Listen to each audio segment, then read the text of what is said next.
Hildale, Utah, in a place where political contests are virtually unknown, the campaign signs offer the latest hint that a polygamous group is losing its grip on this remote Red Rock community straddling the Utah-Arizona border. For Hildale Mayor vote Donia reads one sign featuring Donia Jessop, a candidate pictured with a contemporary hairstyle and a red business suit. The signs hanging from fences and walls are unusual because elections there have long been decided behind the scenes by the Fundamentalist Church of Jesus Christ of Latter-day Saints, a Mormon offshoot that has made its home among the rocks for more than a century and handpicked men to run unopposed. Just 5 years ago, Jessop was a member of the group also known as the FLDS. She wore the sect's traditional prairie dresses and her hair in a conservative updo. Now she is among a swelling number of former members who have returned to buy foreclosed-on homes, open businesses and try to turn Hildale into a place that resembles a typical Western town, not a cloistered religious community. The competitive elections scheduled for Tuesday could deal a crushing blow to traditionalists if the 367 registered voters elect Jessop and the non-FLDS candidates for 2 city council seats. It would be another in a series of recent changes to shake up Hildale and its sister city, Colorado City, Arizona, which have a combined population of nearly 7,800. The government ordered evictions of sect families from nearly 150 homes, forced many members to seek refuge in trailers around town or in different cities across the West. The town governments and the police are being watched closely by court-appointed monitors after a jury found them guilty of civil rights violations. And a food stamp fraud case led 10 people to plead guilty and exacerbated a leadership void. Jessop and other former sect members say the changes represent long overdue progress that will help the community break free from the reign of sect leader Warren Jeffs, who is serving life in prison in Texas for sexually assaulting underage girls he considered brides. The things that were happening in the church were so destructive. And now that destruction can stop, and we can start to rebuild, Jessop said. This city is completely at a standstill until we change the city government. But FLDS members believe that the town they built is being destroyed.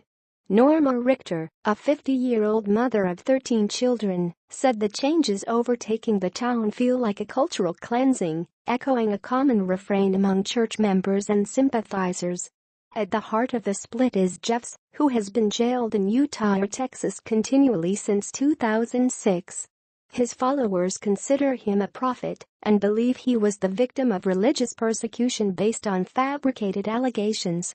Former sect members and outsiders consider him a dangerous man who tore apart families and committed sex crimes. Jeffs is a very sick man who controls the people through fear of not making it to the highest celestial kingdom of glory, Jessop said. She notes that it was he and other leaders who set the evictions in motion more than a decade ago, when they opted not to challenge in court allegations of mismanagement of the church trust, leading Utah and Arizona governments to take it over. His supporters are steadfast in their beliefs. Jeff still is the only man on this earth that can receive revelation from Heavenly Father for the people, FLDS member Lori Barlow said. That's a pretty important link to me.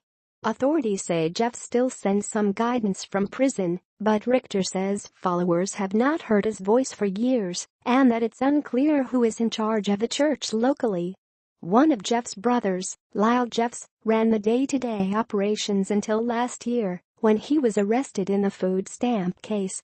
He fled home confinement while awaiting trial and was captured in South Dakota after a year on the run. He faces up to 5 years in prison.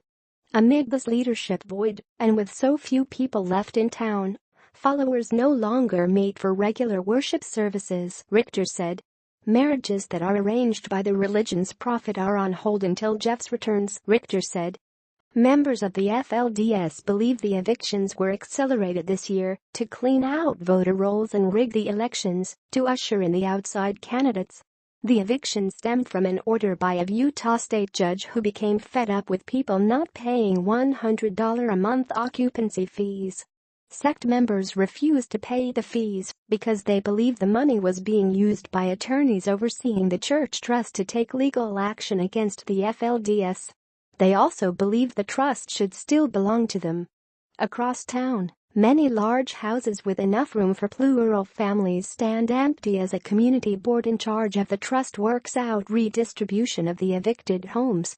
Others are in disrepair, a result of an edict from Jeffs in the early 2000s when he ordered a halt to all construction in the Utah-Arizona community to focus on building a compound in Texas.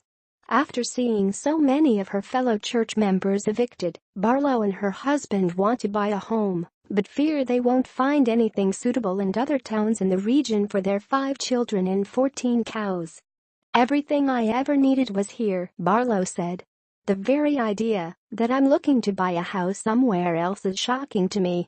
When authorities recently served an eviction notice at the sect's meeting house, Barlow and Richter hugged and cried as they recalled the building's history and all the funerals and services held inside. The trust leaders made a deal to stave off eviction, but it served as more evidence of the sect's waning power. Other signs of the sect's dwindling presence abound. Public elementary and high schools that reopened several years ago are now bustling with some 500 kids, despite most FLDS families homeschooling their children. Women and girls in prairie dresses used to be seen all around town, pumping gas, riding horses and chatting. Now they are harder to find.